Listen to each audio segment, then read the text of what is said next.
À l'époque, en tout cas, un danseur va faire une présentation aux meilleurs éléments de la meilleure boîte de consulting au monde sur la façon dont ils vont traiter leurs clients. Ça paraît complètement dingue sur le papier, mais au final, ça a très bien marché. Et ils nous ont d'ailleurs demandé d'y retourner 2 années de suite. Et ça, c'est particulier.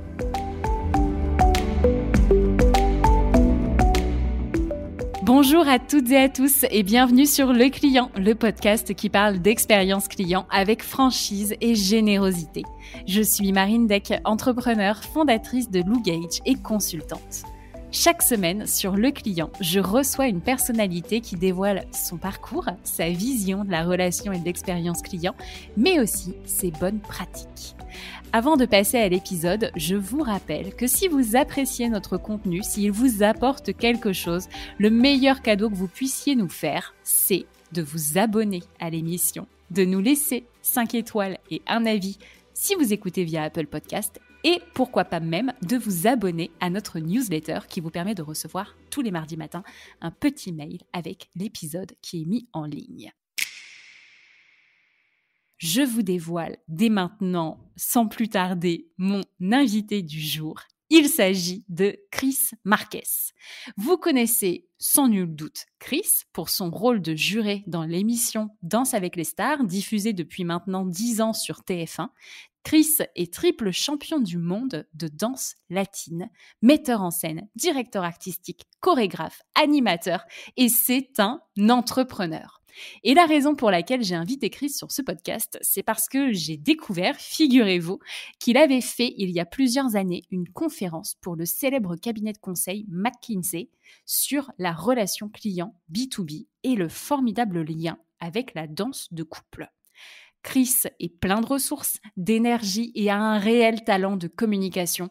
Ensemble, on a parlé de son parcours, de cette fameuse conférence de business. Bref, je peux vous dire que sa carrière est utile à notre discipline car c'est finalement très représentatif de ce qu'il se passe dans nos entreprises et du lien que l'on tisse avec nos clients. Vous allez voir, enfin vous allez plutôt entendre. Je vous laisse découvrir ma conversation avec Chris Marquez. Très bonne écoute. Écoute Chris, je suis hyper contente de t'avoir avec moi. Eh bien, écoute, moi aussi, je suis très content d'être là. Ça m'a fait plaisir que tu m'invites. Eh ben, c'était vraiment, on va dire que j'ai sauté sur l'opportunité. Si un jour on m'avait dit dans ma wishlist d'invités que j'aurais Chris Marquez, non, tu vois, j'avais pensé à plein de trucs, mais pas forcément à ça. Mais du coup, justement, c'est d'autant plus pertinent et intéressant. Donc, je trouve ça cool de pouvoir des fois court-circuiter un peu les wishlists qu'on se fait pour avoir du contenu ultra intéressant parce que je sais que ça va être très intéressant. Écoute, moi, ça me fait plaisir également parce que c'est vrai qu'on me connaît pour une seule chose, c'est donc Danse avec les stars à l'antenne.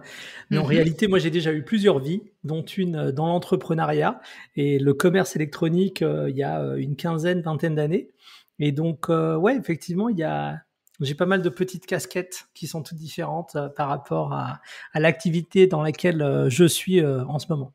Mais oui, parce que du coup, donc, triple champion du monde de danse latine avec ta femme qui est aussi ta compagne, membre du jury de Danse avec les stars, metteur en scène, tu es en train d'écrire un livre aussi en ce moment. Mais ce que j'ai découvert en écoutant donc le podcast de Pauline qui est juste génial, et si vous voulez en savoir plus sur le parcours de Chris, allez écouter cet épisode qui est très très intéressant. Et donc lors de cet épisode, je découvre effectivement la carrière que tu as eue avant dans le commerce électronique et où ça t'a mené donc à cette fameuse conférence dont on va pouvoir parler. Mais donc, du coup, si on rembobine un petit peu, donc pour notamment financer tes cours de danse à l'époque, tu décides de rentrer dans le business du commerce électronique. Absolument. En fait, je débarque en Angleterre, j'ai à peine 18 ans. J'ai une formation, enfin, franchement, j'ai arrêté l'école à mon bac. J'ai fait un bac sciences et techniques du tertiaire, option commerce international. Et honnêtement, j'avais pas bien plus que ça. Et j'arrive en Angleterre, le cursus de la danse sportive, il est particulier parce que ce ne sont que des cours privés qu'il faut prendre. Ça demande des sommes absolument faramineuses, ne serait-ce que pour s'entraîner pendant quelques mois pour une compétition. Et donc, oui, très rapidement, les petits boulots ne suffisent pas. Il faut absolument que je me trouve réellement un vrai job qui me permette de financer tout ça. Et je tombe dans une boîte d'informatique pour laquelle, en fait, je postule simplement pour un job de vendeur de pièces informatiques. Et je rentre chez eux et c'est vrai que j'ai été très à l'aise, très confortable. C'était super parce que c'était déjà une énergie de start-up. Et donc, ils ont décelé chez moi une capacité en marketing et en com qui était assez intéressante. Et donc, ils m'ont très rapidement demandé de m'occuper un petit peu du marketing et de la com de la boîte. Donc, je suis devenu le directeur du marketing pour cette boîte. Et un jour, je leur dis, le futur, c'est réellement dans le commerce électronique. Il faut qu'on arrête, en fait, notre positionnement qui était un petit peu old school, de simplement de vente téléphonique. De produits dans la grande distribution informatique. Et je leur propose une idée qui est basée sur des solutions qui sont encore les solutions majeures aujourd'hui, SAP, SAP qui est la solution qui fait fonctionner BMW, Nike, TF1. Et la seule différence, c'est qu'à l'époque, SAP n'avait pas un vrai positionnement online. Et donc, ce que j'avais décidé de prendre SAP, d'y coupler une base de données Oracle qui me permettrait en fin de compte d'alimenter en même temps un site internet. Et donc, petit à petit, je développe cette idée, j'y rajoute un software, un programme sud-coréen qui fait de la personnalisation en ligne. Et tous ces concepts, en fait, étaient vraiment particuliers à l'époque. Mais il se trouve que l'idée fonctionne et surtout, il se trouve que un jour, mon patron me demande d'aller présenter cette idée à IBM Finance et on repart avec 6 millions de livres pour justement compléter le projet. Donc, je deviens directeur du commerce électronique à 21 ans pour une boîte de 40 millions de livres.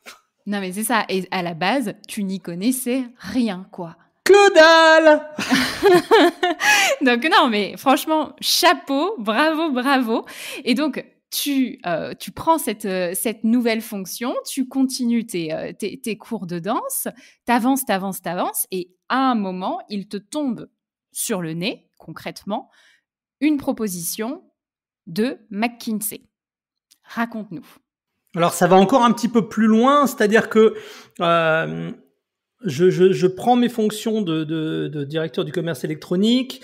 La boîte commence à faire un chiffre d'affaires de 60 millions de livres, ce qui à l'époque était déjà pas mal du tout. Mes opinions sur le commerce électronique commencent à être publiées aux États-Unis dans des magazines comme Business 2.0 et des magazines qui étaient vraiment des magazines d'industrie. Et il se trouve que un chasseur de tête m'approche pour me dire que voilà, il a un client qui est intéressé par mon profil, qui souhaiterait que je parte à San Francisco, et donc me fait une proposition absolument dingue pour partir. Et je la refuse en fait. Et ce jour-là, je laisse tomber tout le commerce électronique, toute l'informatique pour me concentrer uniquement sur la danse. Oui, qui était à l'initiale de tout ça. Et t'arrivais à jongler entre ce job-là et tes cours?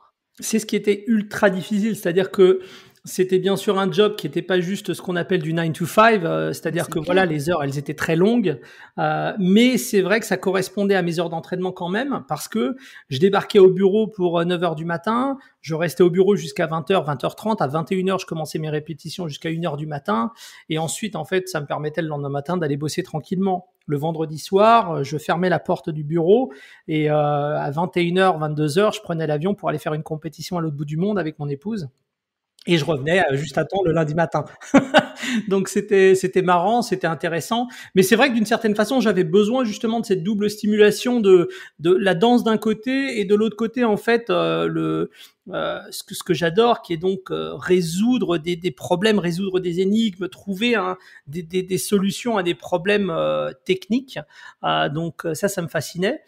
Mais c'est vrai qu'un jour, voilà, j'ai dit, si ça ne m'excite pas de partir à Silicon Valley avec un pont d'or, très clairement, je ne devrais pas en fait donner autant d'heures de ma vie à cette industrie, et on se concentre sur la danse. Sauf que on se concentre sur la danse, mais mon besoin d'entrepreneuriat, mon besoin de travailler au sein d'équipes et voilà, moi dans ma tête j'ai réellement un côté entrepreneur et fan de la technologie en général.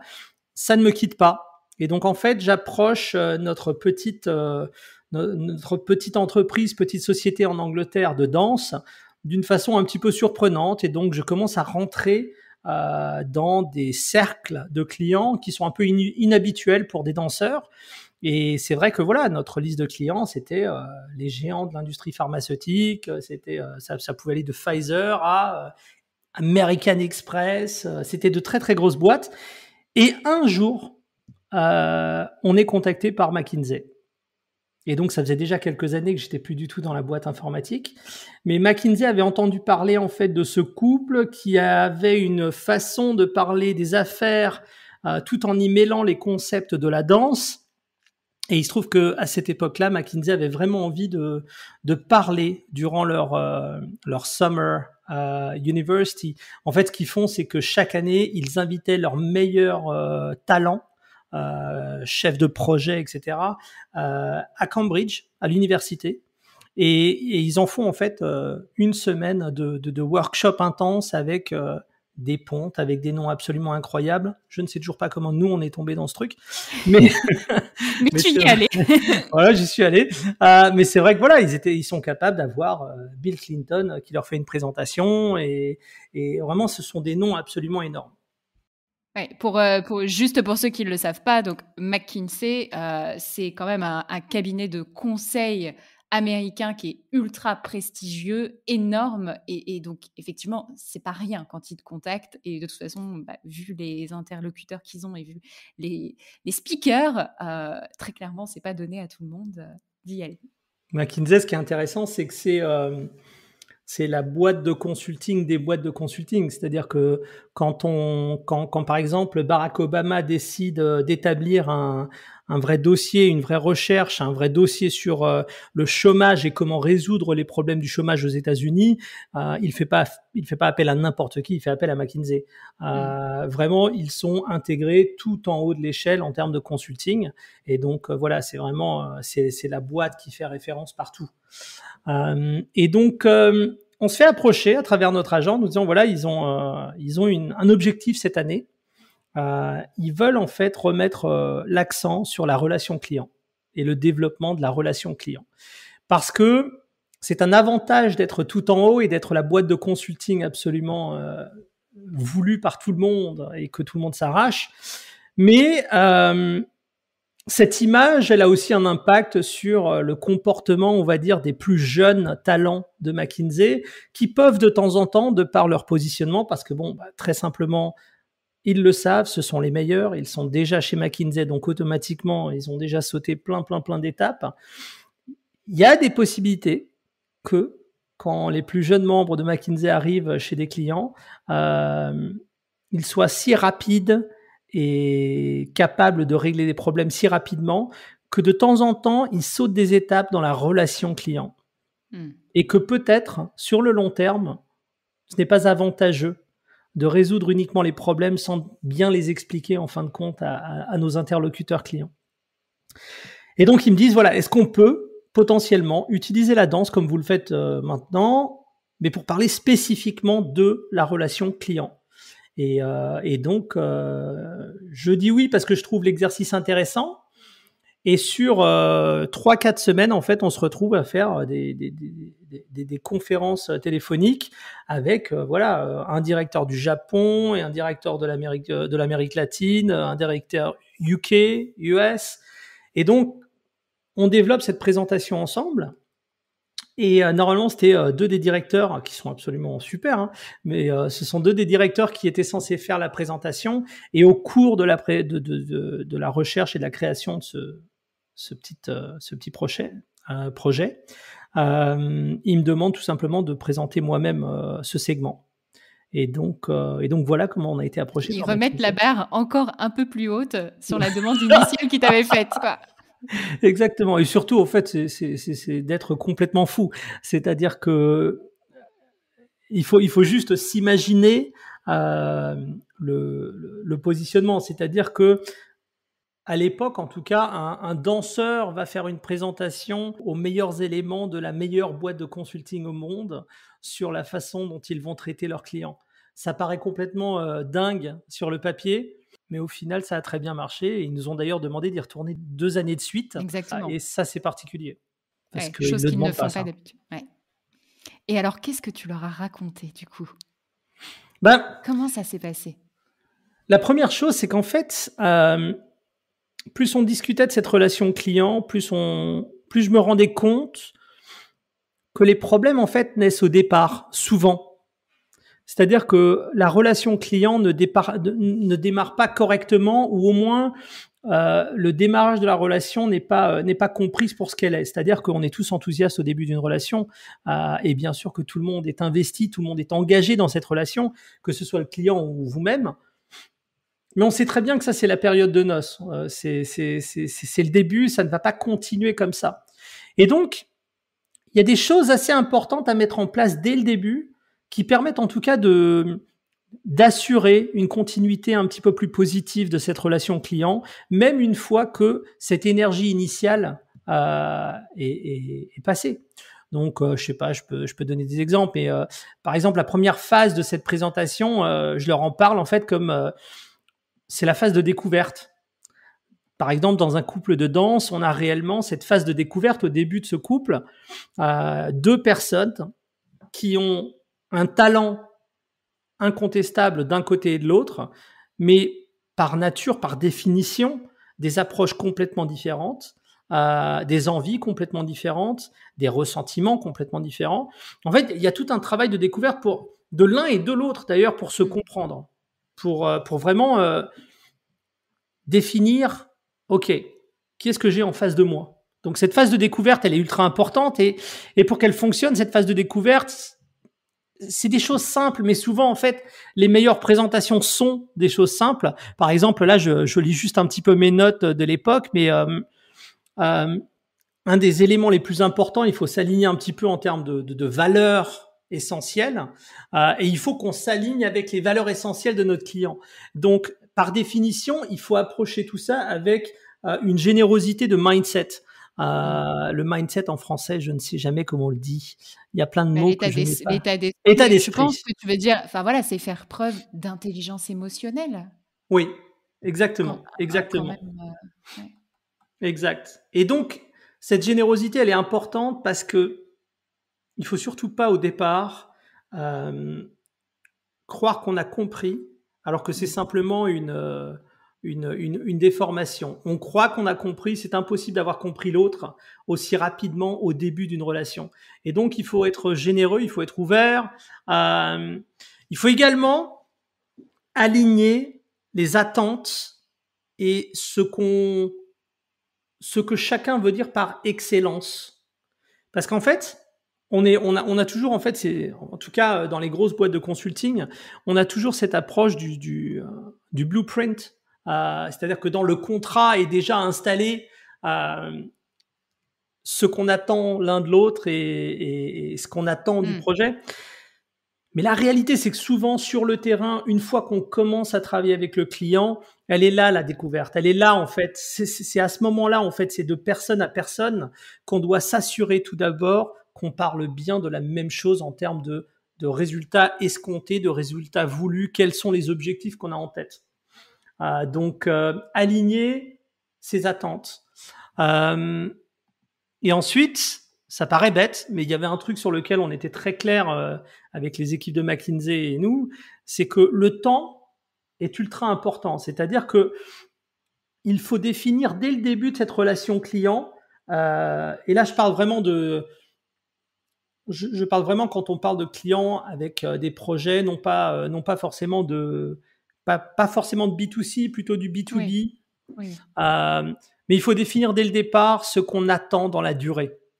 Qu'on soit tous d'accord que un résultat ne peut être attendu que, je dirais n'importe quoi, mais dans des mois et non pas des semaines. Parce que souvent, en fait, ça devient déjà le niveau 1 de friction, c'est qu'en fait, les choses ne vont pas assez vite. Alors que pour le client, par exemple, alors que pour le consultant, pour lui, il est en train de passer ses procédures tels qu'il doit les passer et que tout se passe bien et qu'on est à l'heure. Donc s'aligner, réussir à embriquer en fait les rouages du prestataire, de l'entreprise, du consultant et de son client. Et donc ça, par exemple, c'était le premier slide de la présentation. Et donc, c'est ne pas s'arrêter à un brief, à un contrat qui a été signé. C'est que quand on commence cette mission, on remet tout à plat au départ pour voir si déjà on s'est bien compris, parce qu'on le sait tous, même dans notre vie perso, entre des SMS qu'on s'envoie et ce qu'on veut réellement se dire, en plus tu y colles des emojis, en fait on voulait pas forcément le dire sur cette tonalité-là et ça peut générer des quiproquos. Donc on remet tout à plat. Exactement, et je pense que c'est important Maintenant, ça, c'est un élément qui s'applique à tout le monde qui a un client. Donc ça, c'est à tous les clients, B2C, B2B. C'est une relation client. Une relation, par définition, c'est pas un instant T. Une relation dure sur le temps, elle évolue. Cette relation qui est faite de deux entités différentes, elle est organique, elle doit être organique. Et donc, oui, on a en fait le contrat de départ qui délimite le cadre de ce qu'on aimerait faire. Mais ensuite, je pense que c'est à l'individu de prendre conscience qu'il a un autre humain devant lui et que c'est là qu'on commence à discuter. Ah, il y a peut-être eu une incompréhension sur le cadre. Bah attends, laisse-moi voir si je peux en fait me rapprocher de toi ou pas sur cette nouvelle attente, ou si en fin de compte elle remplace carrément une clause qu'on avait définie au départ. Mais je pense que c'est de se rendre compte que la relation client, déjà pour commencer, c'est une relation qui, je l'espère, est sur la durée, qu'elle est organique et que donc, et ça j'en parle tout de suite après, on doit être flexible. On doit faire preuve de flexibilité. On doit être. C'est toujours compliqué quand on veut rester dans un carcan très rigide et qu'on veut en fin de compte. Parce que, soyons honnêtes, on veut quoi de la relation client? Si on parle de façon ultra basique et ultra. On veut simplement que cette relation soit profitable, qu'elle dure. Oui. Et pour que cette relation soit profitable et qu'elle dure, cette relation doit être d'une certaine façon fluide, positive pour les deux parties et agréable. On n'en parle pas souvent, mais en fait, c'est ultra important. Je pense que c'est regroupé sous le terme satisfaction, en fait, qu'elle soit satisfaisante, mais c'est pas la même chose que de dire agréable quand même. Satisfaisant, ça a un côté... J'ai toujours cette impression que le côté satisfaction est dénoué d'émotion. On est des humains. Au final, cette relation client, que ce soit entre deux grosses sociétés ou deux individus, il y a toujours deux personnes au final face à face. Et donc, je trouve toujours étrange qu'on enlève l'émotion de cette relation. Mais parce qu'on lui attribue une note, en fait, une note de 0 à 10. Êtes-vous satisfait, machin? Et donc, du coup, c'est pour ça qu'on enlève la partie émotionnelle. Je comprends, mais je pense que pour celui qui veut s'améliorer dans la relation client, je les ai vus, moi, les études de marché, et je vois en fait les notes qui sont attribuées en moyenne. C'est très très difficile en fait de se dire à partir de demain je vais changer ma façon de faire parce que j'ai eu un 7 plutôt qu'un 8 en satisfaction client.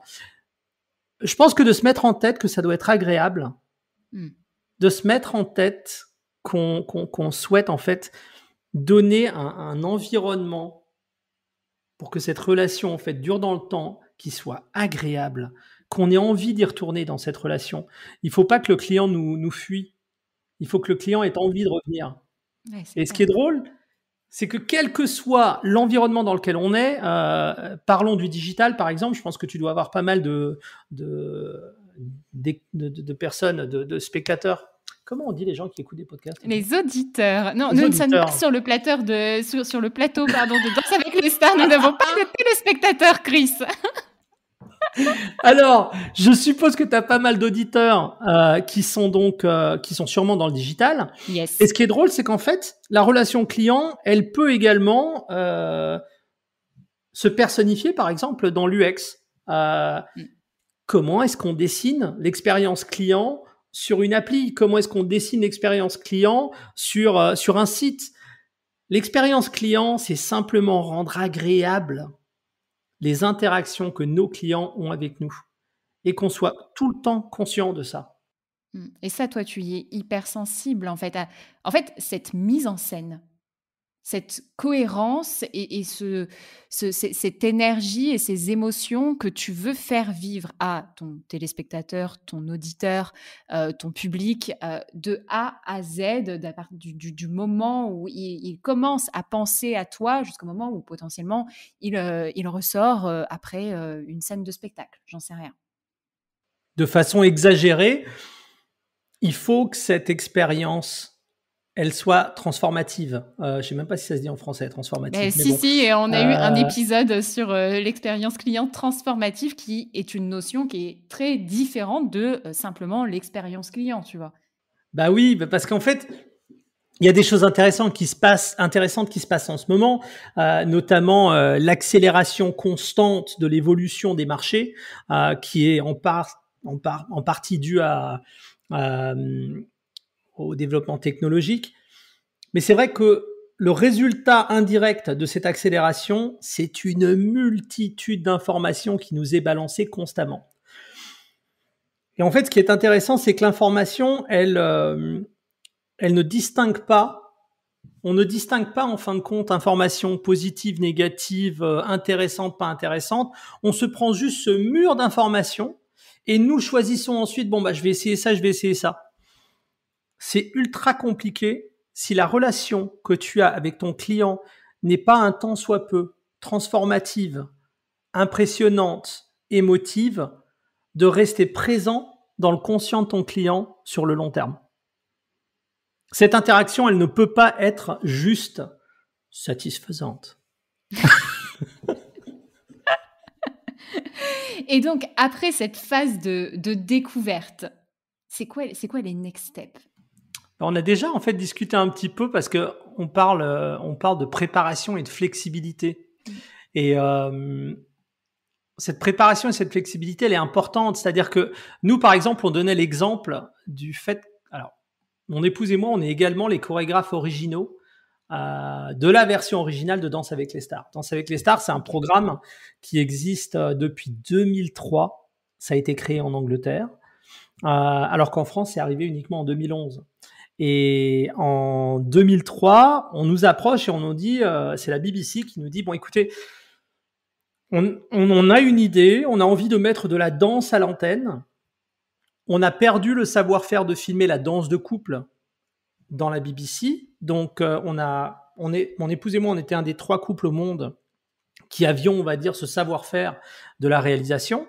Et donc, notre job, au départ, c'était simplement de nous enfermer pendant une semaine avec les producteurs, réalisateurs, caméramans de l'équipe de Danse avec les stars en Angleterre et de leur remontrer comment on filme, en fait, ces danses, comment on enchaîne les caméras, comment, voilà, on joue ce truc. Je vois. Mais après avoir travaillé avec eux pendant une semaine, ils nous disent « Oh, c'est génial, le courant passe super bien. Est-ce que ça vous dérangerait en fait de nous accompagner un petit peu plus longtemps? Et est-ce que vous pourriez venir sur le pilote qu'on va tourner pour présenter ce concept ?» Autant dire oui. Toujours pas. Tu penses? Toujours prêt, comme les scouts.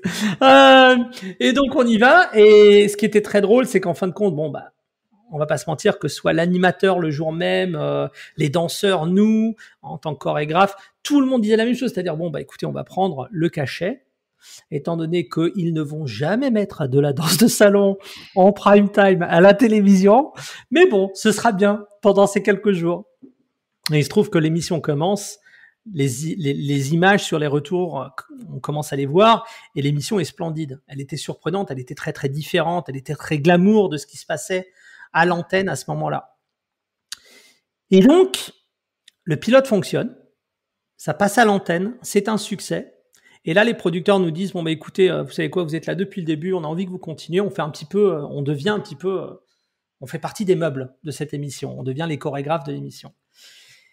Et on nous demande, en fin de compte, de commencer à créer potentiellement des chorégraphies pour tous les couples en même temps, des chorégraphies de groupe, etc. Et ce qui est intéressant, c'est que nous, en Angleterre, on avait vraiment deux groupes d'artistes. On avait les athlètes et on avait les entertainers, les artistes. Et ce qu'on a vu très rapidement, c'est qu'on ne les traite pas de la même façon. C'est-à-dire que les athlètes qui sont habitués à la discipline, à la rigueur, ils réagissent très très bien à une approche qui est beaucoup plus technique, répétitive. Voilà, c'est très droit. Les artistes, ils ont besoin en fait de s'impliquer dans le développement. Ils ont besoin de s'impliquer dans le process même et ils ont besoin d'avoir de l'espace pour s'exprimer à l'intérieur des chorégraphies. Donc en fait, on ne va pas créer des chorégraphies de la même façon pour un artiste que pour un athlète. Les deux ont le potentiel d'être incroyables. J'ai des athlètes qui ont fait des acrobaties et des chorégraphies d'une technicité complètement dingue, mais vraiment dingue. Comme j'ai des artistes en fait qui ont réussi à exprimer en l'espace d'1 minute 30 des choses que je n'aurais jamais cru voir d'un néophyte en danse. Faut pas oublier que voilà, ils savent pas danser à la base. Donc, on se prépare nous à être flexible. On accepte que quand on prend cette mission, bien que cette mission soit simple, faites une chorégraphie pour, on sait d'ores et déjà, on a déjà identifié que dans nos artistes et pour tes auditeurs dans leurs clients, il y a des typologies différentes qui réagissent différemment, qui ont des approches différentes, qui vont réagir différemment à des stimuli d'information. Et donc, c'est là qu'on introduit en fait cet élément de être prêt à être flexible. Et chez McKinsey, c'était quelque chose qui était assez intéressant à discuter parce que justement, être prêt à être flexible quand on est les meilleurs, quand on sait très bien qu'on a pas une, mais des longueurs d'avance sur tout le monde, c'est difficile de se mettre dans cette position de je vais être flexible. Mais non, mais je sais déjà mieux que les autres. Pourquoi est-ce que je serais flexible? Mais si, parce qu'en fait, notre client, il faut l'emporter avec nous. Pour atteindre le même objectif, en fait, au final, à la fin. C'est le même objectif, c'est juste qu'on y va d'une façon... Enfin, juste, c'est un peu péjoratif ce que je dis, mais on y va d'une façon différente en fonction de la personne qu'on a en face de nous. Absolument. Maintenant, rappelons-nous de l'objectif d'avoir... j'ai l'impression de faire une conférence. Rappelons-nous de l'objectif dont on a parlé au départ. On a la relation client, elle est importante. Pourquoi? Parce qu'elle doit être profitable et elle doit durer. Et donc, dans cette situation-là, effectivement, on emmène le client au même endroit. Sauf que, si on ne l'a pas emmené avec nous, cette relation, elle devient ponctuelle et elle s'arrête à ce moment-là. Alors que, si on l'a emporté, s'il a compris que il gagne des années à travailler de cette façon, on va au-delà presque de la relation client, on devient des partenaires dans le succès du client. Et c'est une position qui est absolument géniale. Ah bah c'est la position, bien sûr, c'est la position qu'on doit avoir et c'est l'objectif qu'on doit avoir. Et on disait quelque chose, toi et moi, quand on préparait l'entretien, c'est aussi la capacité de dire non à un client. Et ça, c'est pas facile. Et pour autant, c'est aussi profitable à l'entreprise, que ce soit le cabinet de conseil comme l'entreprise bénéficiaire, on va dire. Il faut qu'on se rappelle qu'on fait partie d'un écosystème. On fait partie d'un écosystème. On parle tout le temps des boîtes de conseil, on parle tout le temps des clients, mais quel que soit l'auditeur, sa position, sa boîte, le service qu'il fournit, le produit qu'il fournit, personne n'existe dans un vacuum, dans un vide. En fait, il existe dans un écosystème. Donc, il y a des clients qui ne sont pas adaptés à notre approche. Il y a des clients pour qui on n'est pas le meilleur conseil, on n'est pas le meilleur prestataire, voilà. Autant les aider et autant devenir cette boîte à qui on n'hésite pas à passer un coup de fil parce que de toute façon cette boîte va nous dire si c'est bon et si c'est ok, bah ils vont nous prendre et si c'est pas ok, bah ils vont nous mettre sur la bonne voie et on va se souvenir de cette boîte. Mais notre collègue aussi va se souvenir de cette boîte. C'est-à-dire que notre compétition auparavant, en fait, on leur a fourni du client, mais on le fait ouvertement. Et je pense que ça, c'est très très fort. Parce qu'on le sait très bien, aujourd'hui, un des plus gros problèmes, c'est de vouloir servir tout le monde. On ne peut pas servir tout le monde. Dans les boîtes de conseil, très clairement, on sait qu'on a des industries dans lesquelles on a des domaines de prédilection. Et quand on est un petit commerce, un petit site de commerce électronique, et là, je ne parle pas d'Amazon, parce que pour le coup, c'est tout le contraire de leur côté. Mais en général, les petits entrepreneurs, et c'est pas péjoratif quand je dis petit, mais les petits entrepreneurs de commerce électronique ont déjà compris que c'est les niches qui fonctionnent le mieux. Donc en fait, on a des domaines de prédilection, autant l'accepter et autant devenir un service pour nos compétiteurs et de se dire que, attends, l'écosystème peut être positif, il peut fonctionner de cette façon et on peut de façon cyclique en fait s'entraider. Ouais. C'est Mais tu peut-être as un de peu plus utopique, en hein. plus, non, mais tu as de plus en plus d'acteurs et de sites qui présentent aussi l'activité de leurs concurrents et qui limite en fait te mettent un questionnaire et comme ça à la fin te disent, eh ben écoutez, peut-être que donc vous seriez mieux chez tel prestataire et je trouve ça extrêmement vertueux parce que de toute façon, même en termes de prospection, ça veut dire que dans ta pipeline, celui qui arrive à la fin et qui book réellement un rendez-vous, bah, il est extrêmement qualifié, il est extrêmement chaud. Heu et que du coup, tu évacues, les personnes qui sont, entre guillemets, «non éligibles» et tu le fais dans un esprit altruiste, mais aussi, bien évidemment, profitable. À un moment donné, on sait très bien qu'il n'y a pas 36 façons d'augmenter son chiffre d'affaires et aller chercher des nouveaux clients, c'est toujours très cher. Mmh. Le coût d'acquisition de ton client est quand même élevé. Augmenter le nombre de commandes qu'un client peut te passer, c'est bien sûr quelque chose qu'on essaye tous de faire, mais c'est pas toujours évident. En revanche, d'augmenter la valeur de chaque commande, la valeur de chaque contrat, ça c'est quelque chose qui est beaucoup plus gérable. Ça devient un client, automatiquement il y a un contrat où il y a un produit à vendre. Donc que ce soit dans les services, on peut facilement augmenter ce contrat pour qu'il inclue d'autres éléments et donc notre chiffre d'affaires grossit de par la valeur de chaque commande. Et quand on est sur un site de vente en ligne, par exemple, le simple fait de faire du cross-sell nous permet d'augmenter la valeur du basket. Je pense que c'est sur ça qu'il faut se concentrer. C'est pas intéressant de prendre des clients qui ne sont pas adaptés à notre boîte. Si au final, on va avoir un basket réduit, on va avoir une commande réduite, un taux de satisfaction pas très élevé, autant avoir ce temps-là pour se concentrer sur les clients existants qui, eux, justement, comme tu le dis très bien, sont arrivés, qualifiés dans la pipeline et qu'on a bien vérifié en fait que ces clients étaient pour nous. Donc, ce cercle vertueux, il fonctionne. C'est même, je pense, essentiel aujourd'hui. Mmh. Et après, ça m'amène à une question où, tu vois, tout à l'heure, on parlait de flexibilité et maintenant d'être en mesure de dire non. Et du coup, quelle est la limite entre les deux? Est-ce qu'on est trop flexible? Est-ce qu'on dit non? En fait, entre la flexibilité et l'opportunisme un petit peu, ou du coup ne pas tomber dans: «Je suis trop flexible, donc je dis oui à tout».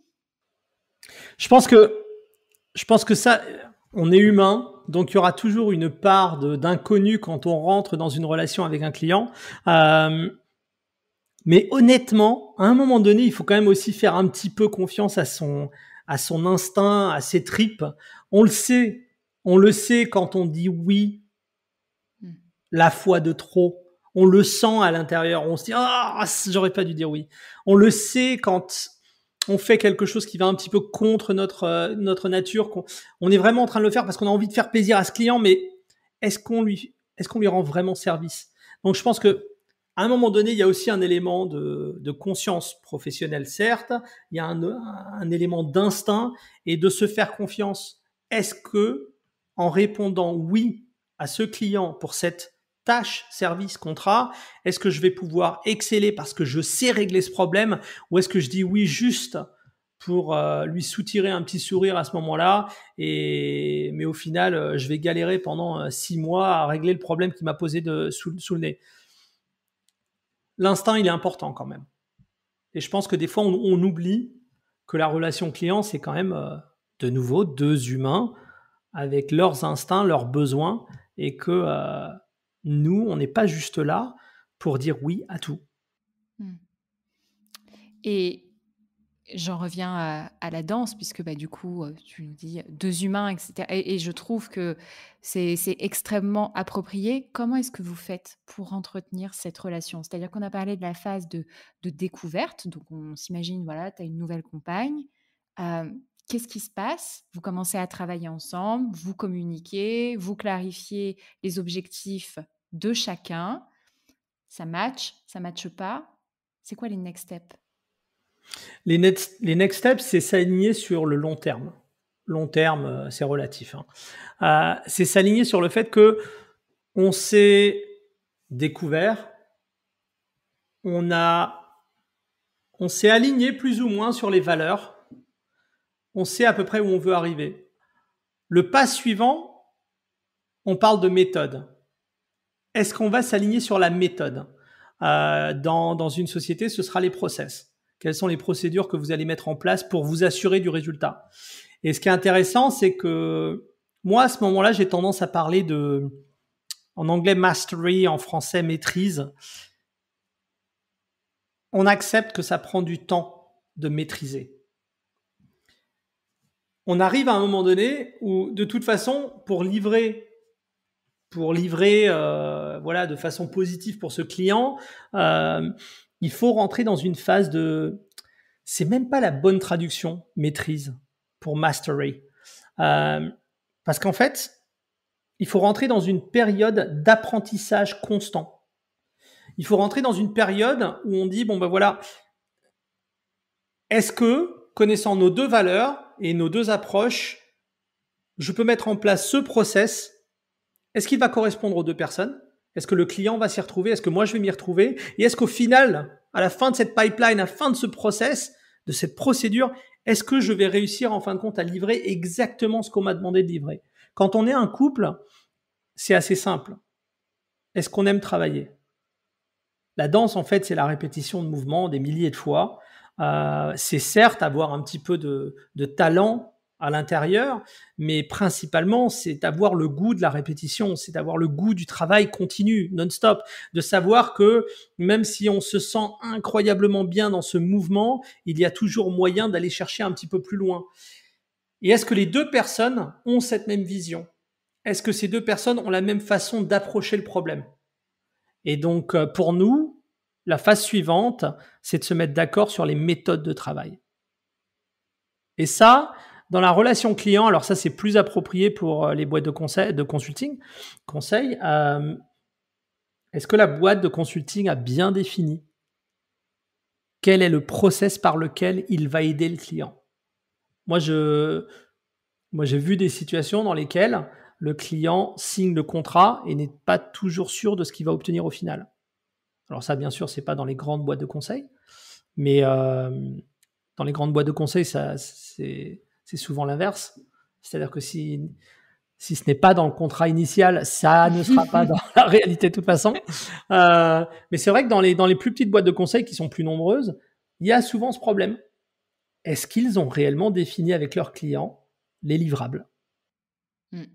Un vrai sujet de communication et c'est pas facile de coordonner, de coordonner 2 humains, 2 entités parce que là, on parle d'humains, il y a aussi, voilà, les entités, les process qu'il y a derrière, la culture d'entreprise, la culture client et du coup, est-ce que 2 entreprises peuvent travailler ensemble pour créer quelque chose de vertueux et de pérenne et profitable, à chacun? Et qu'est-ce qui se passe alors à la fin de cette conférence? Ben écoute, à la fin de cette conférence, ce qui est très drôle, c'est qu'en fin de compte, il y a une étape additionnelle dont on parle. Et j'ai tenu à en parler parce qu'en fait, je trouve que c'est vraiment la comparaison parfaite entre le monde de la danse et la relation client. C'est suivre et guider. On a toujours cette impression que dans un couple de danse, et j'entends ça souvent, l'homme guide et la femme suit. Mmh. C'est uniquement vrai dans les couples de débutants. À partir du moment où on veut arriver à haut niveau, c'est un espèce de feedback loop. C'est-à-dire que l'homme peut-être initie, la femme certes réagit, mais renvoie une information qui guide l'homme à aller plus loin et ailleurs. Et donc en fait, on est constamment en train de se parler. Et en fait, ce cercle, il est essentiel dans la relation client. Parce qu'en fait, à partir du moment où on reste ouvert et à l'écoute de notre client, on est toujours à même de comprendre les tendances. On est toujours à même de comprendre il y a un petit truc qui se passe, je le comprends pas encore, mais je vais devoir y faire gaffe parce que je sens qu'il y a un petit problème qui est en train de se générer, je ne sais pas d'où ça vient. Et ben en fait, ce feedback loop de guider et de suivre, il faut bien comprendre que certes, ça va dans les deux sens et c'est constant, c'est continu, c'est un travail continu. Donc, on en arrive à ça et à la fin de la présentation, je leur explique tout simplement que voilà, si toutes ces étapes sont à peu près respectées, on peut garantir un résultat qui sera au moins satisfaisant. C'est ton mot préféré, là, je crois. Ouais, et peut-être même inoubliable. Et l'inoubliable, c'est ce qu'on essaye d'obtenir. Oui.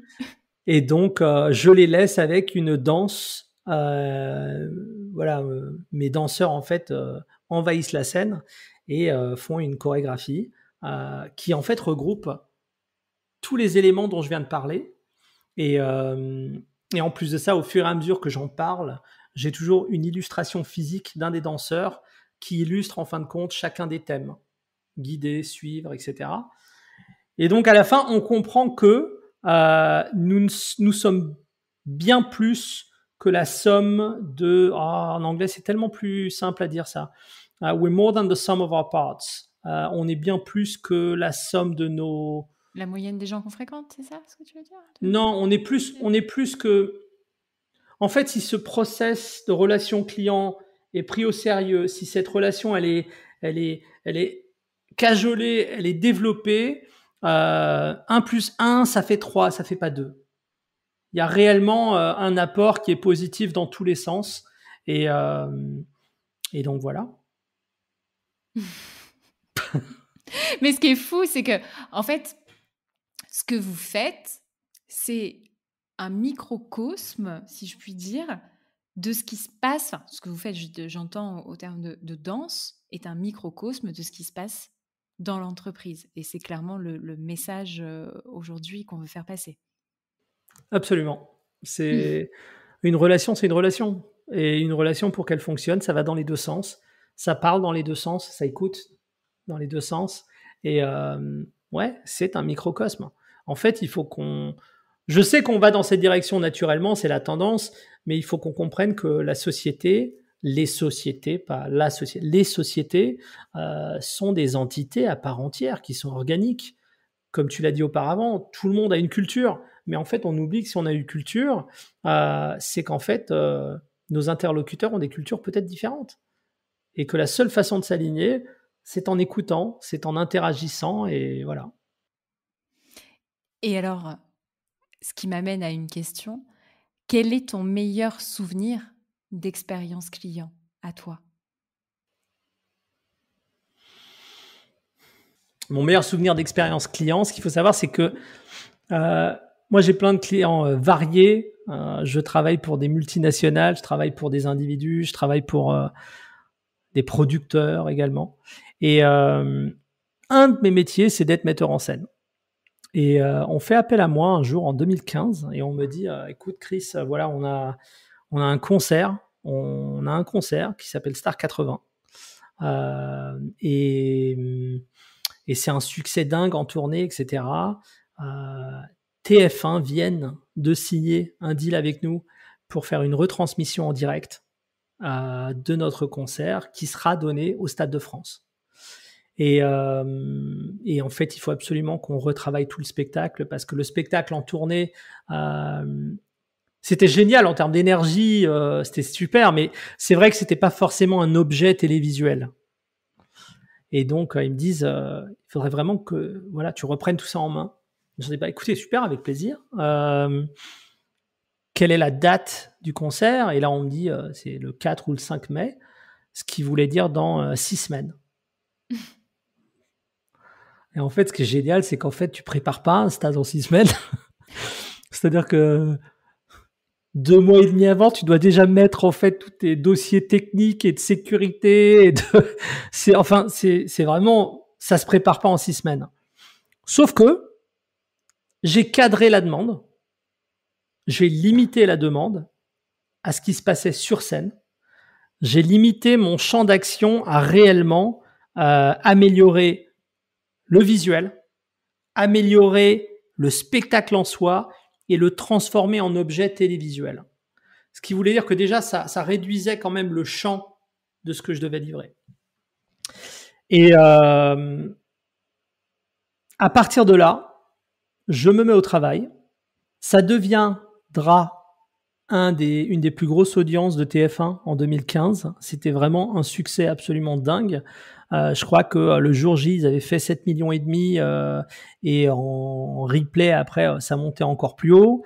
Une de mes fiertés, c'est que je me retrouve à 23h33 à rendre l'antenne à TF1 avec 2 minutes de retard sur un direct de concert qui dure presque 3 heures. C'est dingue.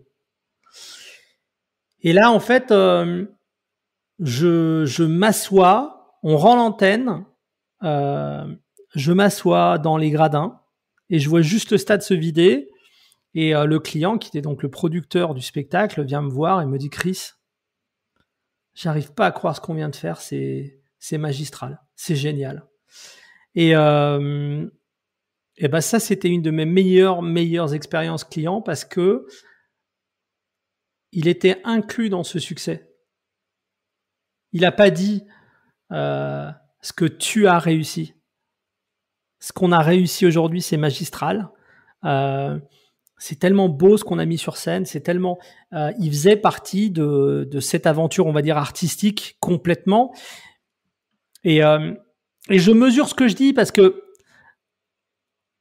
bien sûr que le producteur de toute façon devrait se l'approprier bien plus que moi, étant donné que ça fait des années qu'il est en tournée avec ce spectacle et qu'il en a fait le succès que c'est. Mais c'est très facile quand tu ramènes un nouvel interlocuteur qui sait ce qu'il fait, qui fait son travail correctement, de vouloir attribuer en fait tous les lauriers à ce nouvel interlocuteur. Et c'était pas le cas. C'était vraiment une situation dans laquelle toute une équipe a fait et tout le monde en était fier. Et c'est devenu un client qui a été mon client pendant 7 ans.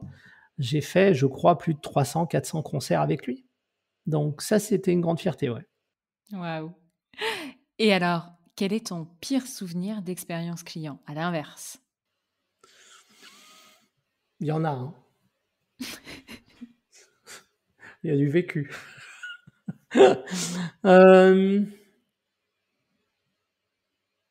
Alors, mon pire souvenir de relation client, et c'est vraiment une frustration, c'est vraiment...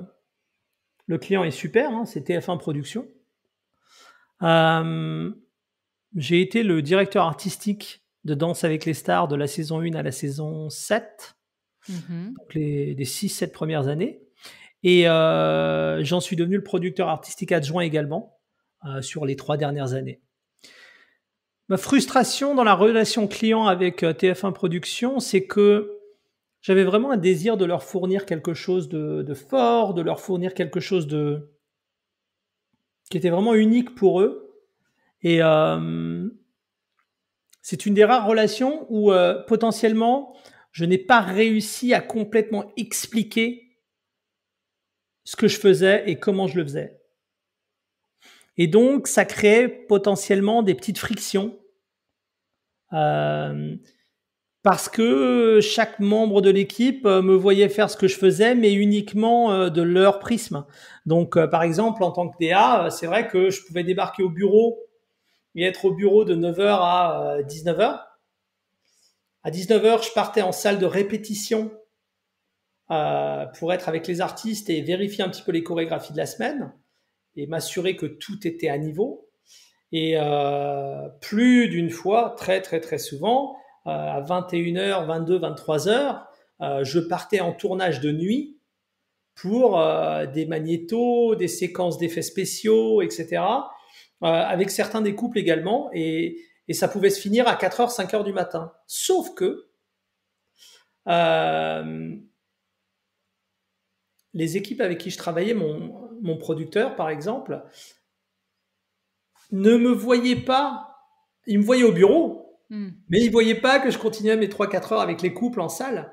Et ils voyaient pas que je continuais ma nuit jusqu'à 4h, 5h du matin en tournage. Et donc, en fait, ils me voyaient qu'au bureau.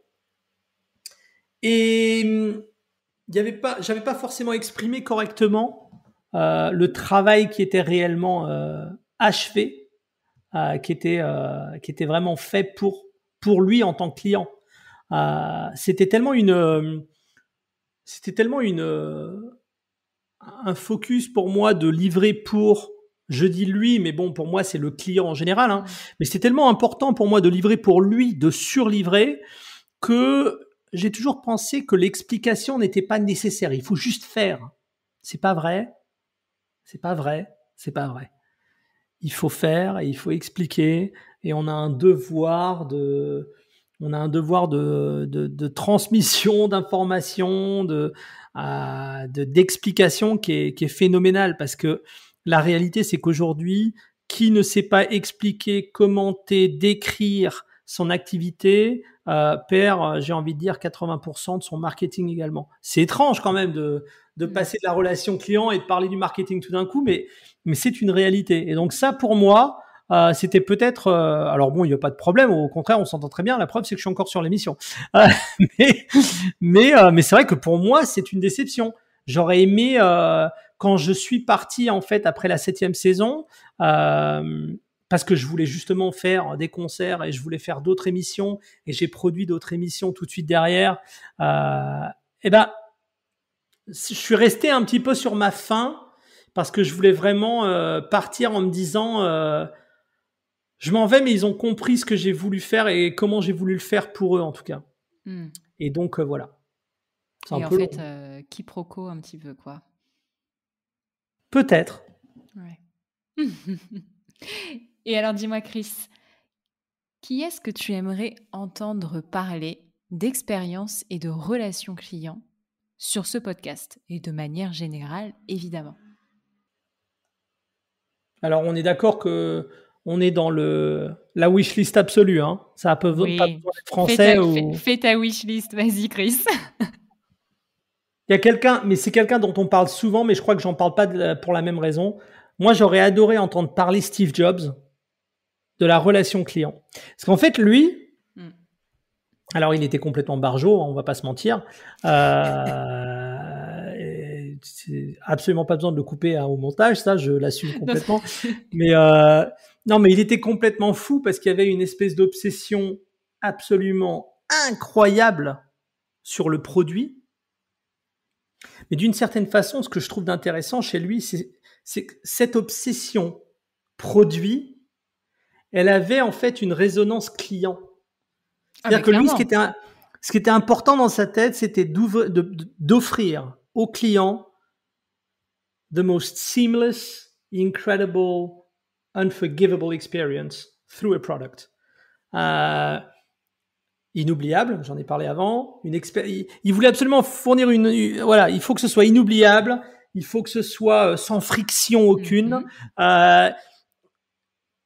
Et ça, je trouve qu'il a été engagé jusqu'au bout sur ça.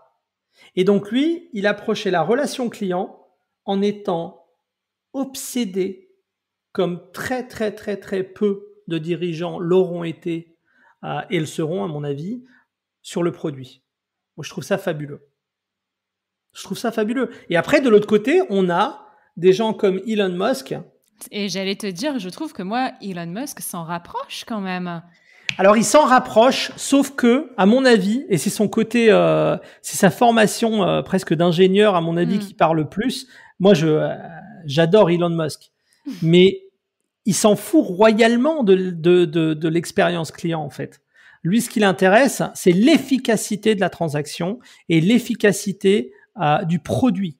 Donc, ce qui l'intéresse, ce qui le motive, c'est de réellement mettre sur pied un produit absolument impensable, qu'on pourrait quasiment penser de révolutionnaire, sur le marché maintenant et de façon la plus efficace possible.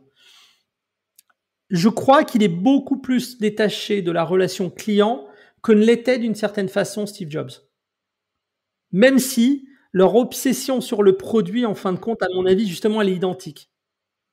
Et je trouve ça d'intéressant. Il faut pas oublier non plus que ils ont des obsessions produits, mais Steve Jobs avait une obsession qui était « je ne veux pas forcément être celui qui innove dans le produit réellement ».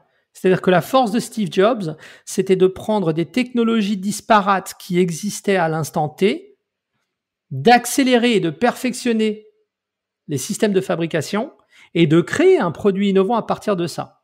Alors que Elon Musk, lui, ce qu'il veut, c'est réellement innover, mais jusqu'au composant près. Le mec est quand même en train de mettre une puce dans le cerveau d'un cochon quand même. On va pas, c'est particulier quand même. Oui, mais voilà, lui, c'est une approche de l'innovation qui est complètement différente. Il est inventeur, j'ai envie de dire. Donc, mais voilà, ça c'est vrai que c'est deux personnes que j'adorerais entendre parler. Bah, dis donc, là, c'est un sacré challenge que tu balances. Prends note. Oui, bah, écoute, merci. Je suis contente là, tu vois. Non, mais tu vois, en France, c'est vrai que moi, j'aimerais, alors vraiment un truc qui serait génial.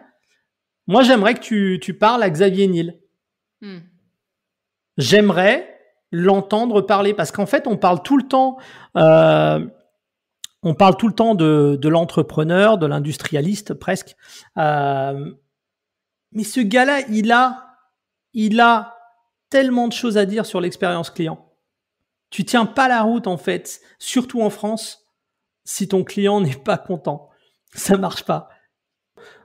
Faut pas non plus oublier que, alors, c'est particulier parce qu'on est en train de vivre une époque dans laquelle on est en train de se recentrer dans le géographiquement régional. On est en train de tout réorganiser autour du made in, que ce soit France, États-Unis, partout en fait. Il y a que les Chinois que ça intéresse en fin de compte de continuer vraiment à travailler comme ils le faisaient auparavant parce que c'est très positif pour eux. Mais c'est vrai qu'on est en train de se recentrer. Mais grâce aux réseaux sociaux, on est quand même réellement devenu une communauté. C'est-à-dire que, oui, les différences culturelles françaises, américaines, anglo-saxonnes, chinoises, elles existent, bien sûr.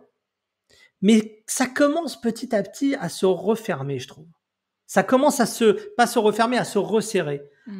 Je pense qu'on est quand même en train d'arriver à une époque où il faut qu'on arrête de se dire que ce qui est valable aux États-Unis n'est pas valable en France et vice-versa. Et je pense que, justement, nos startups qui ont quand même tendance à être des vrais succès en Europe, parce qu'on en a des superbes succès de startups en Europe, mais qui des fois ont du mal à percer aux États-Unis, je me demande si ça ne vient pas des fois simplement d'une espèce de complexe d'infériorité qui dit si on n'est pas en fait Silicon Valley authentique, on peut pas marcher aux États-Unis. Et donc croyance limitante. Bah ouais, mais je pense qu'en fait cette raison, tu vois, c'est vrai que ce serait super d'entendre parler des dirigeants à l'international parce que je pense que ces différences en fait elles se rapetissent très rapidement quand tu commences réellement à parler des humains. Un humain qui est basé au Massachusetts, au fin fond des États-Unis ou à Wuhan, oui, leur expérience de vie va être très différente, mais leurs besoins réels, on est quand même des humains, on a les mêmes besoins au final. Donc je pense que ce serait bien d'entendre parler un petit peu plus de façon internationale de l'expérience client. Sur ton podcast.